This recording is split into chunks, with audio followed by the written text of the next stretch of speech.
Hello. For those of you who don't know, my name is Jason Palmer. I went to Pickerington High School from the year 2000 to 2003, and in 2004 I went to Pickerington High School North, the very first year that it was open, which is pretty exciting. Before all that, though, the 4 years prior to that, my brother actually went through his four high school years, and the 7 years, the four for him, and then the three when I was at Pickerington High School, we were all, with Mr. Sewell, and I wanted to share a story I had about Mr. Sewell, and just kind of give a video shout out and pay my respects to him.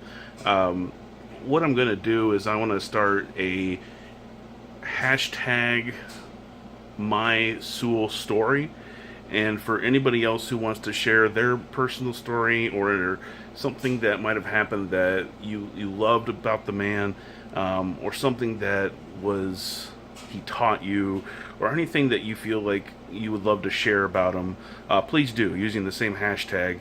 I do not know if I'll be able to make the Sunday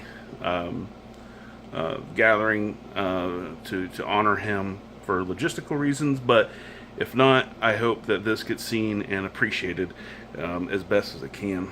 The story that I chose is definitely by no means the best impact that he has made on me, and by no means is it the best story I have of him.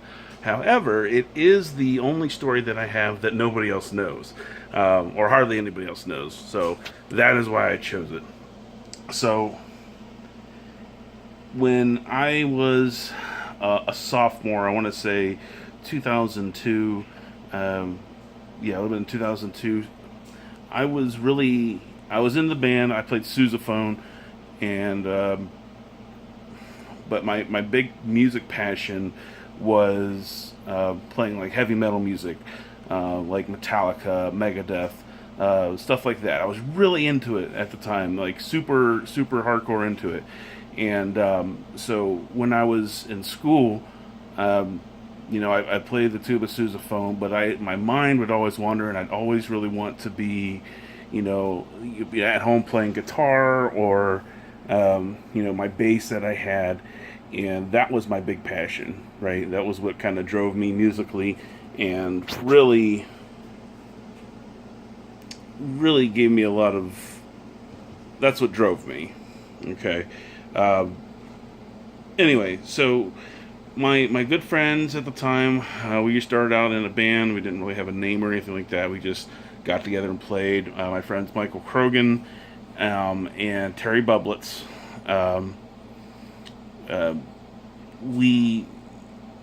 We were going to get together for Michael's birthday coming up, and Michael at the time had a family member who owned or managed or ran a place that was some sort of shop, a big open area where it was just going to be, we could just go there and make as much noise, sound as we wanted to, right? Now my other two friends, Michael and Terry, they were not in the band. Mr. Sewell did not know them.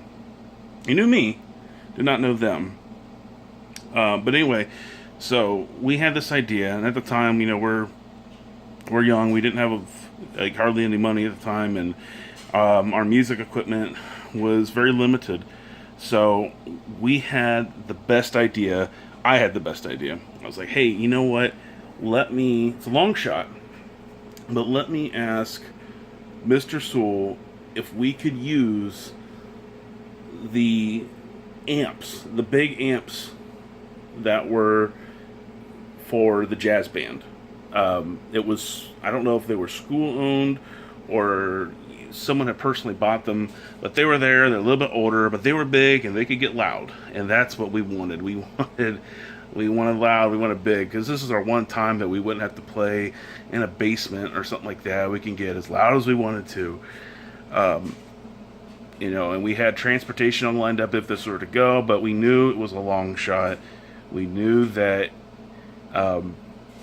probably wasn't going to go through. So I mustered up all my courage when my friends were in the band room, and I went into his office there, in the hall, that cramped little hall that we all remember.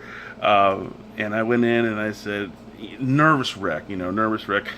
Hey, Mr. Sewell, Michael's got a birthday coming up. We really want to, play some music. Our equipment's kind of small. We'd love to. Sure, Jason. I didn't even finish what I was going to say, and he stopped me and said yes. And it was, I never forget, like, I was so happy, so excited that he let me do that. And, he was happy to do it too, and he could see the excitement that I had. And I thanked him, and we got the amps to the shop, and we played that night. We brought them back, everything was fine, but they could have been damaged, destroyed, or what have you. But that was something that he did personally for me. It wasn't going to help the band. It wasn't going to bolster my my music career within with the sousaphone or anything like that. This was strictly a favor he did within his power for me, out of the love and that he had for not just myself but all the students that went there. I'm sure he would have done the same thing if the same situation had come up. As I said, not the best Sewell story by any means, not the most dramatic or the greatest thing to celebrate about his life, but again, it was my story. That was something that hardly anybody knew and something I wanted to share. I hope that you will share yours using the hashtag #MySewellStory, either on Facebook, YouTube, whatever you want to do. You don't have to make a video like I did, but it is what it is. Love the man. Have many great stories about him. Of course, many of the stories were shared by other people around with me who were in the band at the same time. But very sorry to hear about his loss, but can definitely celebrate the man's life. And very, very grateful and thankful to have known not only him, but his amazing family. Dan was a year older than myself in the band, in the same section. He also played sousaphone, and we had a great connection there. And just knowing, being friends with Dan and seeing Mike Sewell in a way that not only was a teacher, but also as a man and a father, was just all around an amazing person and a great inspiration for everybody. He will be missed dearly, and truly sorry. Condolences to the family for sure. Anyway, I wasted enough of your time. Maybe I'll see you Sunday. I don't know. Hopefully, we'll see what we can do. But regardless, I hope to hear your stories, and we'll see you all later. Thank you. God bless.